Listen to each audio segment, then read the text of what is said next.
Hello friends, welcome on my YouTube channel pre teacher learning zone. आज हम लोग discuss करेंगे एनसीईआरटी 2005 राष्ट्रीय पाठ्यचर्या की रूपरेखा। इसको हम नवीनतम राष्ट्रीय दस्तावेज कहते हैं। अब हम इसको समझ लेते हैं कि इसमें था क्या। ठीक है, 2005 से पहले हम बच्चों को केवल क्या था, सिलेबस उन्हें पढ़ाते थे कि जितना सिलेबस दिया है उन्हें रट घोट कर उनके नंबर दिला दो, इतना तक था। लेकिन फिर सब लोगों ने समझा कि जो हमें क्वालिटी एजुकेशन अगर बच्चों को देनी है और उन्हें क्या करना है कि मतलब क्वालिटी एजुकेशन से उनका विकास करना है, उन्हें डेवलप करना है एक अच्छे नागरिक के लिए। ठीक है, कि क्योंकि हमारा जो भविष्य है वो हमारे क्या है, बच्चे ही तो है जो हमारे पढ़कर निकल रहे हैं, कि वो किस तरह से उन्हें पढ़ाया जा रहा है, किस तरह से उन्हें एजुकेट किया जा रहा है। तब ये कहा गया है कि जो हमारी पाठ्यचर्या है उसको ऐसा बनाया जाए, क्योंकि शुरू में क्या होते हैं ना कि बच्चे स्कूल जाना नहीं पसंद करते हैं और उसको बोझ समझते हैं। तो इस तरह से करिकुलम तैयार किया जाए कि बच्चों को पढ़ने में इंटरेस्ट आए और उनका झुकाव स्कूल की तरफ ज़्यादा हो और वो स्कूल जाने को तत्पर रहे। तो हम किस तरह से उन्हें पढ़ाएंगे चीज़ें कि उन्हें क्या होगा, स्कूल की तरफ झुकाव ज़्यादा होगा और पाठ्यचर्या को बहुत खुशी और बहुत रुचि से पढ़ेंगे। तो एनसीईआरटी में सिर्फ यही बताया गया है कि हमें पाठ्यचर्या है वो बच्चों के अनुसार से बनाना है, कि बच्चों का उसमें क्या हो, इंटरेस्ट हो और वो मोटिवेट हो पढ़ने के लिए और उसकी स्कूल जाने को वो तत्पर हो। इस तरह से हमें उन्हें पढ़ाई करवानी है। तो हम स्टार्ट करते हैं। यह एक नवीनतम राष्ट्रीय दस्तावेज है। इसके अध्यक्ष थे वो यशपाल थे। इसका जो मंत्रालय है जो क्रियान्वयन करता है वो है एमएचआरडी मिनिस्टर, मानव संसाधन विकास मंत्रालय, जिसको कि हम चेंज करके शिक्षा मंत्रालय बना दिया गया है। और हाँ, एमएचआरडी जो मिनिस्ट्री है उसको 1985 तक हम कहते थे शिक्षा मंत्रालय। जब से हमारी नई शिक्षा नीति आई है उसके बाद से एमएचआरडी मिनिस्ट्री हो गया था और अब फिर से इसको क्या किया गया, शिक्षा मंत्रालय में कन्वर्ट किया गया है। नेक्स्ट है हमारा, इसमें 5 अध्याय है।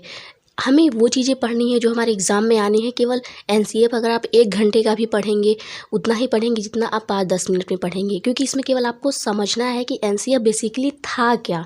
ठीक है, 5 सिद्धांत है जिसको हम मार्गदर्शी सिद्धांत कहते हैं। पहला क्या है कि ज्ञान को स्कूल के बाहरी जीवन से जोड़ा जाए।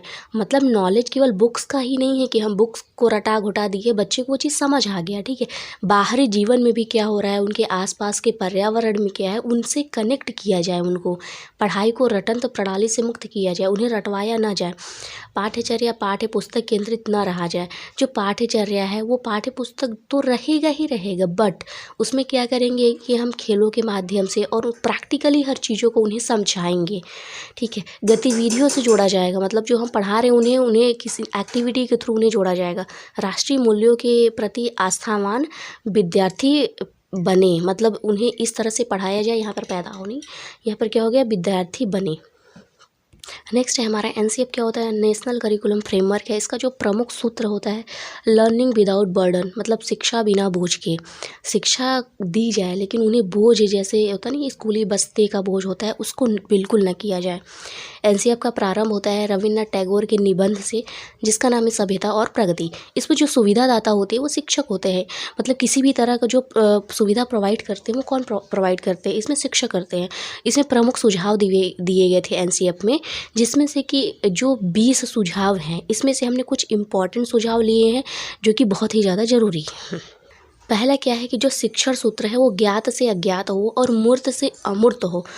इसको हम कैसे समझेंगे? ज्ञात मतलब क्या होता है कि जो बच्चों को मालूम है, अगर हम किसी भी सब्जेक्ट को या तो किसी टॉपिक को पढ़ा रहे हैं तो उसके बारे में जो भी बच्चा जानता है पहले हम उसको जानने की कोशिश करेंगे, फिर उसके बाद अज्ञात की ओर चलेंगे। और मूर्त से अमूर्त मतलब होता है कि जैसे कि अगर हमें बच्चों को किसी पौधे के बारे में बताना है तो उन्हें वो पौधा लाकर दिखाना चाहिए कि ये पौधा है, इसकी जड़ ऐसे होती है, तनी ऐसे होती है। तो ये हो गया मूर्त से अमूर्त की ओर। सूचना को ज्ञान मानने से बचा जाए। मतलब किसी भी तरह की इन्फॉर्मेशन नॉलेज नहीं होती है। विशाल पाठ्यक्रम व मोटी किताबें शिक्षा प्रणाली की असफलता का प्रतीक है। इसमें बिल्कुल मना किया गया था जो भी हमारी मोटी मोटी किताबें होती हैं उससे पढ़ाने के लिए। कक्षा में शांति का नियम बार बार ठीक नहीं है। बच्चे कब अशांत होते हैं तो शोर करते हैं जब उनका मन नहीं लगता है पढ़ने में। तो अगर बच्चों का मन नहीं है पढ़ने का तो उन्हें ज़बरदस्ती नहीं पढ़ाना चाहिए, बल्कि उसके बाद उन्हें गेम्स से कुछ एक्टिविटी करवानी चाहिए कि जिससे उनका मन हो पढ़ने के लिए। मनोरंजन के स्थान पे सौंदर्य बोध। इसमें कहा गया था जो भाषा होनी चाहिए त्रिभाषाई होनी चाहिए। त्रिभाषाई मतलब एक लोकल लैंग्वेज, हर होता क्या है ना कि रीजन बाय रीजन हमारी लैंग्वेज चेंज होती है, तो जो हमारी लोकल लैंग्वेज होती है उसमें होना चाहिए, और हिंदी भाषा में होना चाहिए, अंग्रेजी भाषा में होनी चाहिए। जो अधिगम का स्वरूप होता है वो कैसा होता है, सक्रिय व सामाजिक होता है। कैसे अधिगम क्या होता है, जब हम सक्रिय रहते हैं तभी अधिगम को सीखते हैं, और सामाजिक कैसे होता है, हम समाज में ही रह के हर चीज़ों को सीखते हैं। एनसीएफ 2005 में बल दिया गया है शांति के लिए शिक्षा। एनसीएफ 2003 में बताया गया है सपनों के भारत को धरातल पर उतरने की युक्ति। सामाजिक अध्ययन को पाठ्यक्रम कब बनाया गया है, 2005, एनसीएफ 2005 में। एनसीएफ 2005 की कार्यशाला, यहाँ इसका जो क्रियान्वयन है वो एनसीईआरटी नई दिल्ली में से ही होता है, मतलब एनसीईआरटी से होता है। गणित में लंबी आकृति का मतलब क्या है, एक संकल्पना पर दूसरी संकल्पना को जोड़ना। और गणित शिक्षण का क्या उद्देश्य है, तार्किक चिंतन और समस्या के समाधान का विकास करना। ये बेसिकली सारा था एनसीएफ। तो एनसीएफ से हमें केवल एक चीज़ क्या होता है, बहुत मोटा मोटा हमें समझ में आ गया कि जो एनसीएफ होता है बेसिकली क्या है कि करिकुलम, हमें पाठ्यचर्या कैसी बनानी है, जैसे बच्चों का जो इंटरेस्ट हो वो स्कूल की तरफ बढ़े, और बच्चे पढ़ने की तरफ क्या हो, प्रेरित हो, मोटिवेटेड हो, उनका इंटरेस्ट हो पढ़ने में। तो इस तरह से हमें क्या बनाना है, उनका करिकुलम बनाना है, उनकी पाठ्यचर्या बनानी है, जिसमें हर चीज़ों को इन्वायरमेंट से जोड़ा गया। जैसे मान लीजिए हमारा सोशल साइंस है, हमारा साइंस है, मैथ्स है, इन सब चीज़ों को क्या है एक्टिविटी के माध्यम से बच्चों को समझाया जाए। पर्यावरण में ले जाकर उन्हें साइंस की चीज़ें समझाई जाए, और सोशल साइंस की चीज़ें समझानी जाए। तो कहीं ना कहीं बेसिकली ये पूरा हो गया था कि बच्चों का जिसमें मन लगे, बच्चों की जैसी इच्छा हो उस तरह से हम बच्चों को पढ़ाएं, तो बच्चों का पढ़ने में ज़्यादा मन लगेगा।